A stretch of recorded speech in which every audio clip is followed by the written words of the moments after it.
Lendo a Bíblia em um ano. Dia 231. Primeira leitura. Esther, capítulo 4, versículo 1, ao capítulo 7, versículo 10. Quando Mordecai soube tudo o que havia passado, rasgou as suas roupas, se cobriu de pano de saco e de cinza, e saiu pela cidade, clamando em alta voz e soltando gritos de amargura. Chegou até a porta do rei, porque ninguém vestido de pano de saco podia entrar pela porta do rei. Em todas as províncias aonde chegava a palavra do rei e a sua lei, havia entre os judeus grande luto, com jejum, choro e lamentação. E muitos se deitavam em pano de saco e em cinza. Então, as servas de Esther e os eunucos vieram e contaram a ela o que se passava. A rainha ficou muito aflita. Mandou roupas para que Mordecai pudesse tirar a vestimenta de pano de saco e se vestisse, mas ele não aceitou. Então, Esther chamou Hataque, um dos eunucos do rei, que este tinha escolhido para a servir, e lhe ordenou que fosse a Mordecai para saber o que se passava e por que ele estava fazendo aquilo. Hataque foi até a praça da cidade para encontrar-se com Mordecai junto à porta do rei. Mordecai contou tudo o que havia acontecido com ele. Disse também a quantia certa de prata que Amã tinha prometido pagar aos tesouros do rei pelo aniquilamento dos judeus. Também lhe deu uma cópia do decreto escrito que havia sido publicado em Suzã, ordenando a destruição dos judeus. Mordecai pediu a Hataque que mostrasse a cópia a Esther e a pusesse a par de tudo, a fim de que ela fosse falar com o rei e lhe pedisse misericórdia, e na sua presença lhe suplicasse pelo povo dela. Hataque voltou e transmitiu a Esther as palavras de Mordecai. Então, Esther falou com Hataque e mandou que ele entregasse a seguinte mensagem a Mordecai: todos os servos do rei e o povo das províncias do rei sabem que para qualquer homem ou mulher que, sem ser chamado, entrar no pátio interior para falar com o rei, não há outra sentença que não a de morte, a não ser que o rei estenda para essa pessoa o cetro de ouro para que viva. E eu, nestes 30 dias, não fui chamada para comparecer diante do rei. Estas palavras de Esther foram transmitidas a Mordecai. Então, Mordecai pediu que respondessem a Esther. Não pense que, por estar no palácio real, você será a única entre todos os judeus que conseguirá escapar. Porque se você ficar calada agora, de outro lugar virá socorro e livramento para os judeus. Mas você e a casa de seu pai perecerão. Mas quem sabe se não foi para uma conjuntura como esta que você foi elevada à condição de rainha? Então, Esther pediu que levassem a Mordecai a seguinte resposta: vá e reúna todos os judeus que estiverem em Suzã e jejuem por mim. Não comam nem bebam nada durante 3 dias, nem de noite nem de dia. E eu e as minhas servas também jejuaremos. Depois irei falar com o rei, ainda que seja contra a lei. Se eu tiver de morrer, morrerei. Então Mordecai foi e fez tudo o que Esther lhe havia ordenado. No terceiro dia, Esther se aprontou com seus trajes reais e se pôs no pátio interior do palácio real, em frente à residência do rei. O rei estava sentado no seu trono real, voltado para a porta da residência. Quando o rei viu a rainha Esther parada no pátio, ela alcançou favor diante dele, e o rei estendeu-lhe o cetro de ouro que tinha na mão. Esther se aproximou e tocou na ponta do cetro. Então o rei perguntou: O que é que você tem, rainha Esther? Qual é o seu pedido? Até a metade do reino lhe será dado. Esther respondeu: se for do seu agrado, venha hoje com Amã ao banquete que preparei para o rei. Então o rei disse: peçam a Amã que venha depressa, para que possamos atender ao pedido de Esther.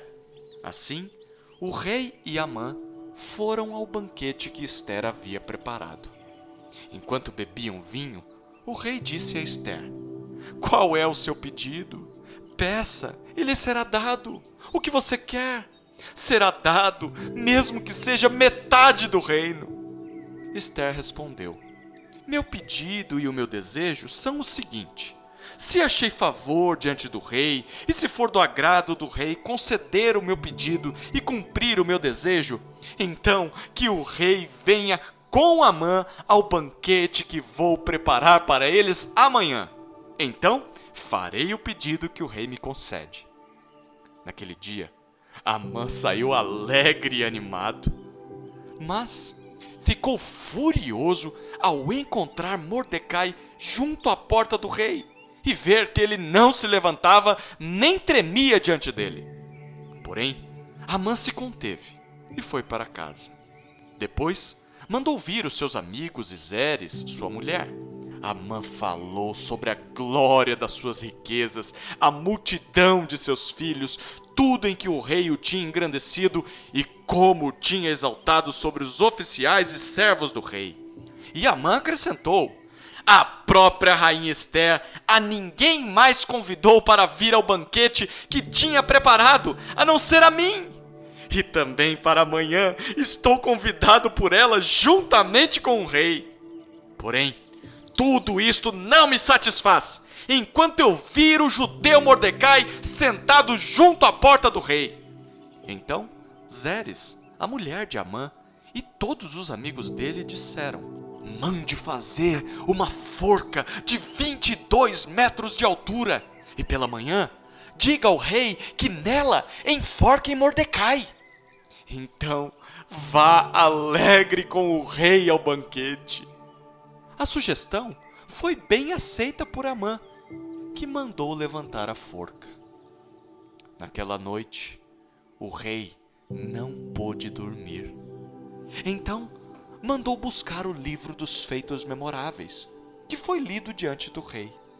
Achou-se escrito que Mordecai é quem havia denunciado Bigtã e Teres, os dois eunucos do rei, guardas da porta, que tinham planejado matar o rei Assuero.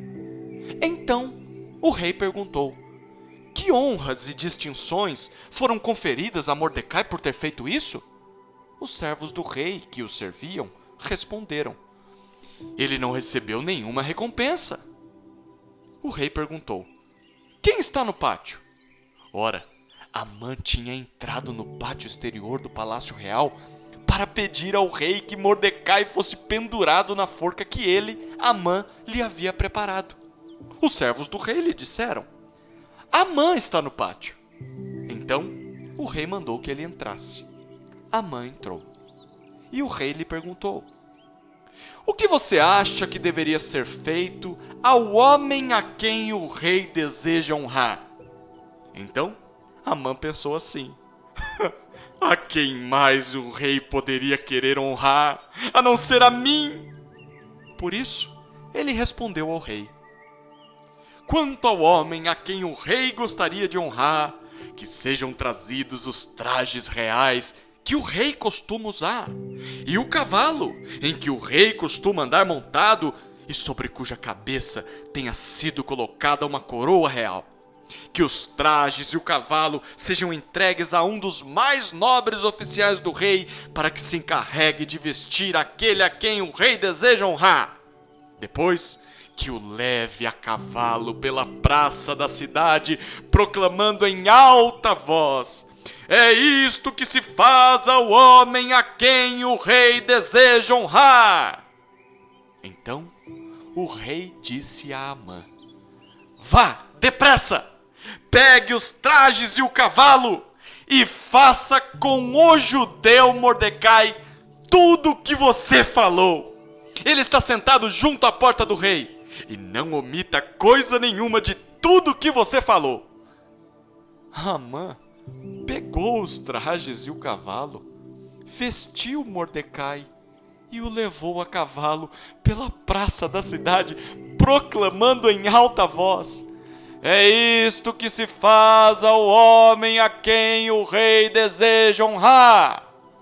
Depois disto, Mordecai voltou para a porta do rei, enquanto Amã foi correndo para casa, angustiado e de cabeça coberta. Amã contou a Zeres, sua mulher, e a todos os seus amigos tudo o que tinha acontecido com ele. Então, os seus amigos, que eram sábios, e Zeres, sua mulher, disseram: se Mordecai, diante do qual você já começou a cair, é da descendência dos judeus, você não conseguirá fazer nada contra ele. Você certamente será derrotado.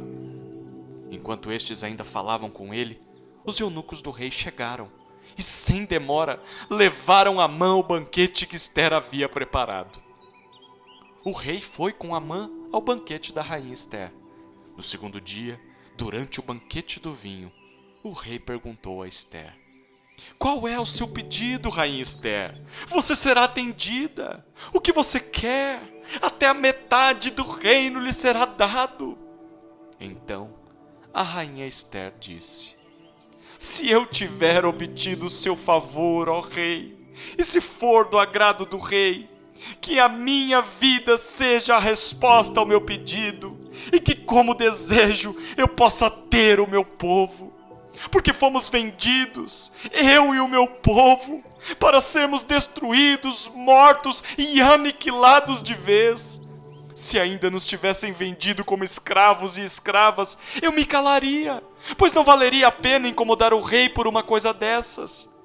Então, o rei Assuero perguntou à rainha Ester: quem é esse cujo coração o instigou a fazer uma coisa dessas? Onde está esse homem? Ester respondeu: o adversário e inimigo é este malvado Amã. Então, Amã ficou apavorado diante do rei e da rainha. O rei, no seu furor, se levantou do banquete do vinho e passou para o jardim do palácio.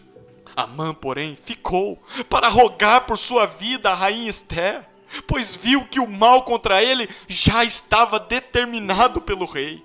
Quando o rei voltou do jardim do palácio para a casa do banquete do vinho, Amã tinha caído sobre o divã em que se achava Ester. Então o rei disse: será que ele queria desonrar a rainha diante de mim, aqui no meu palácio? Quando o rei acabou de dizer estas palavras, cobriram o rosto de Amã. Então Harboná, um dos eunucos que serviam o rei, disse: eis que existe junto à casa de Amã a forca de 22 metros de altura que ele preparou para Mordecai, aquele que havia falado em defesa do rei. Então o rei disse: que ele seja enforcado nela. E assim enforcaram Amã na forca que ele tinha preparado para Mordecai. Então o furor do rei se aplacou. Segunda leitura. Primeira aos Coríntios, capítulo 12, versículos 1 a 26. Irmãos, não quero que vocês estejam desinformados a respeito dos dons espirituais. Vocês sabem que, quando eram gentios, se deixavam conduzir aos ídolos mudos, conforme vocês eram guiados. Por isso, quero que entendam que ninguém que fala pelo Espírito de Deus afirma: anátema Jesus! Por outro lado, ninguém pode dizer Senhor Jesus, senão pelo Espírito Santo. Ora, os dons são diversos, mas o Espírito é o mesmo. E também há diversidade nos serviços, mas o Senhor é o mesmo.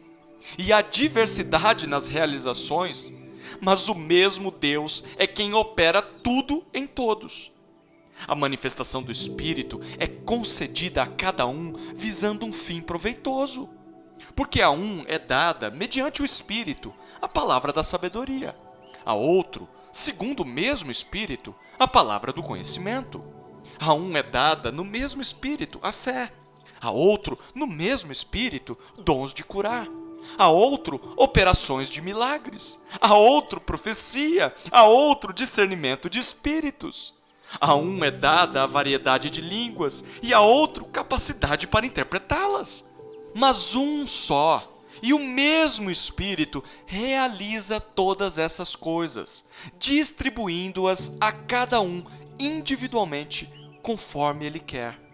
Porque, assim como o corpo é um e tem muitos membros, e todos os membros, mesmo sendo muitos, constituem um só corpo, assim também é com respeito a Cristo.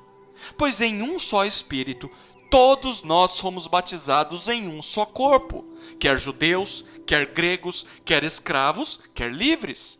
E a todos nós foi dado beber de um só Espírito. Porque também o corpo não é um só membro, mas muitos. Se o pé disser, porque não sou mão, não sou do corpo, nem por isso deixa de ser do corpo. Se o ouvido disser, porque não sou olho, não sou do corpo, nem por isso deixa de ser do corpo. Se todo o corpo fosse olho, onde estaria o ouvido? Se todo ele fosse ouvido, onde estaria o olfato? Mas Deus dispôs os membros, colocando cada um deles no corpo como ele quis. Se todos, porém, fossem um só membro, onde estaria o corpo? O certo é que há muitos membros, mas um só corpo. Os olhos não podem dizer à mão, não precisamos de você. E a cabeça não pode dizer aos pés, não preciso de vocês. Pelo contrário, os membros do corpo que parecem ser mais fracos são necessários. E os que nos parecem menos dignos no corpo, a estes damos muito maior honra. Também os que em nós não são decorosos, revestimos de especial honra. Ao passo que os nossos membros nobres não têm necessidade disso. Contudo, Deus coordenou o corpo, concedendo muito mais honra àquilo que menos tinha, para que não haja divisão no corpo, para que os membros cooperem com igual cuidado em favor uns dos outros, de maneira que, se um membro sofre, todos sofrem com ele, e se um deles é honrado, todos os outros se alegram com ele. Terceira leitura, Salmos capítulo 36, versículos 1 a 12. Ao mestre de canto, de Davi, servo do Senhor. Há no coração do ímpio a voz da transgressão. Não há temor de Deus diante de seus olhos, porque a transgressão o lisonjeia a seus olhos, e lhe diz que a sua iniquidade não há de ser descoberta nem detestada. As palavras de sua boca são maldade e engano. Deixou de lado o discernimento e a prática do bem. No seu leito, planeja maldades. Detém-se em caminho que não é bom e não rejeita aquilo que é mal. A tua misericórdia, Senhor, chega até os céus e a tua fidelidade vai até as nuvens. A tua justiça é como as grandes montanhas, os teus juízos são como um abismo profundo. Tu, Senhor, preservas as pessoas e os animais. Como é preciosa, ó Deus, a tua misericórdia! Por isso, os filhos dos homens se acolhem à sombra das tuas asas. Fartam-se da abundância da tua casa, e na torrente das tuas delícias lhes dá de beber. Pois em ti está a fonte da vida, na tua luz vemos a luz. Estende a tua misericórdia aos que te conhecem, e a tua justiça aos retos de coração. Não deixes que os pés dos soberbos me esmaguem, nem que a mão dos ímpios me obrigue a fugir. Tombaram os que praticam a iniquidade, foram derrubados e não conseguem mais se levantar. Quarta leitura, Provérbios capítulo 21, versículos 21 e 22. Quem segue a justiça e a bondade, achará a vida, a justiça e a honra. O sábio cala a cidade dos valentes e derruba a fortaleza em que eles confiam.